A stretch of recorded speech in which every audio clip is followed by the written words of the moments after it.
This is Newsmax TV. I'm Ashley Martella. The new Tea Party caucus in the U.S. House. What's it all about? Here to tell us is the Congresswoman behind it all. We're pleased to be joined again by Minnesota U.S. Representative Michele Bachmann. Welcome to Newsmax again, Representative.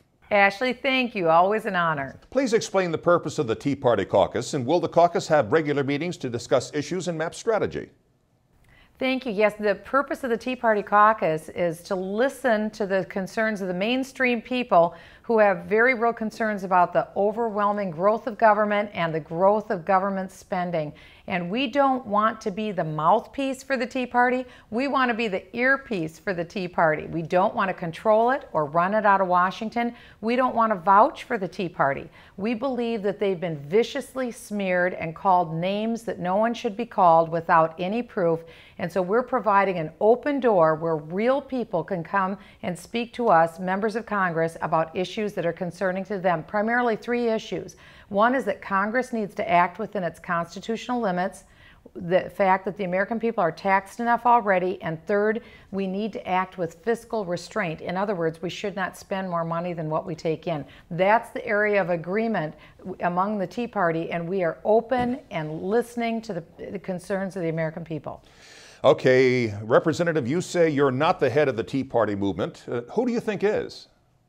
Well, I think it's the American people. It's the largest spontaneous organic organization that's sprung up in the last several years, and they are worth listening to because it's real people across the country who recognize that the government should not be running our lives, and this has led to massive job loss. So what we want to do is get back to a private job creation centered economy. We can't do that under the current administration. We've asked Democrats to join this caucus. We want this to be bipartisan. The very first letter I wrote was to Speaker Pelosi to invite her to join. I haven't heard back from her. And I've had one Democrat who's indicated he's interested in joining but hasn't done so yet. So I'm hoping we can have a broad coalition of both Democrats and Republicans willing to listen to the people. So far, 44 Republicans have said they're open, willing, and they believe that the Tea Party values have credibility. All right, a couple of other matters. You serve on the House Financial Services Committee. First, the biggest shakeup of financial regulations since the Great Depression is now law, passed largely along party lines in the Senate. Representative Pence says the law should be repealed if Republicans regain the majority in the House. What do you say to that and why?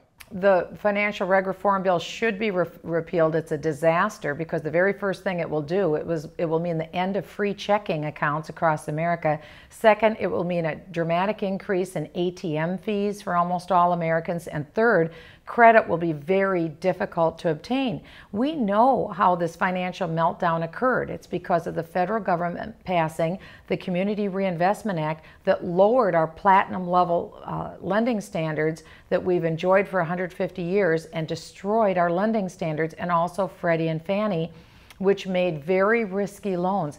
None of those entities that got us into this mess were even touched. Instead, dramatic new powers were given to the President of the United States, and that effectively institutionalized us, what got us into this mess in the first place. That's a very bad bill and deserves to be repealed. All right, a lot of talk about the scheduled expiration of the Bush tax cuts. Liberals are arguing that with a record deficit, we can't afford, in their words, to pay for the tax cuts. What do you say to that argument, and should tax cuts for the rich be allowed to expire? Well, remember, President Obama increased the size of spending on the federal government by 25%. We can easily scale back all of the new increased spending that the president did.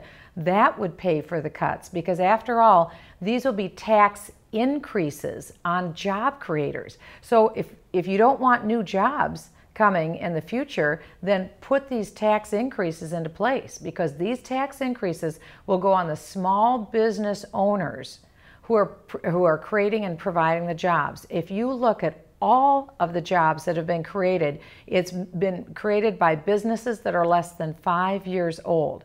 And it's the private small businessman and woman that have gotten us out of the recession. We've created a lot of government jobs that are more bureaucrats and very expensive wage and benefit packages, but it hasn't done anything for the economy. The economy grows because the private sector grows, and President Obama has failed miserably in growing the private economy.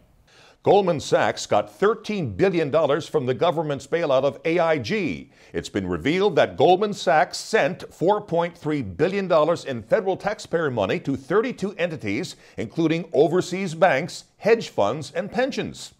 In your opinion, is that an appropriate use of taxpayers' money? It's not at all. It's highly offensive how this money has been used for political payoffs. Remember, President Obama received almost $1 million in campaign donations from Goldman Sachs. I think we need to look into the connections between President Obama, his campaign contributions, and the fact that Goldman Sachs were among one of the first recipients of taxpayer money. And again, Goldman was a pass-through entity to pass through money to make investors whole in foreign nations. So we had to borrow money from China in order to pay this money to Goldman, which in turn gave this money to foreign banks. It's the American taxpayer that is hurt, and it's hurting private job creation more than anything. And finally, in a completely separate topic, former Congressman Tom Tancredo says Obama committed an impeachable offense when he told Arizona Senator John Kyle that if he secured the border, as Kyle implored him to do, that would remove the incentive for Republicans to negotiate a comprehensive immigration bill. Does Tancredo make a good case there? I think the president's statements were absolutely shocking because he evidenced that his decisions are being made for political reasons, not for the good of the country. And I think that's what people have seen all along. The president's economic policies are based in a far left radical ideology based on redistribution of wealth. When it comes to the issue of securing our border, again, it seems to have a political basis rather than a basis that's grounded on what is good for America, our economy, and the safety and health of the American people. Whether or not this is an impeachable offense would be one that the Congress would have to make that determination over, but I think clearly the president isn't acting out of the best interests of what would be good for our people's safety and good for our economy. Instead, it seems to be grounded in political-based decisions about what's good for him politically, not what's good for the American people. That doesn't serve anyone very well. Minnesota U.S. Representative Michele Bachmann, as always, thank you so much for speaking with us. Ashley, thank you. And we thank you for watching Newsmax TV.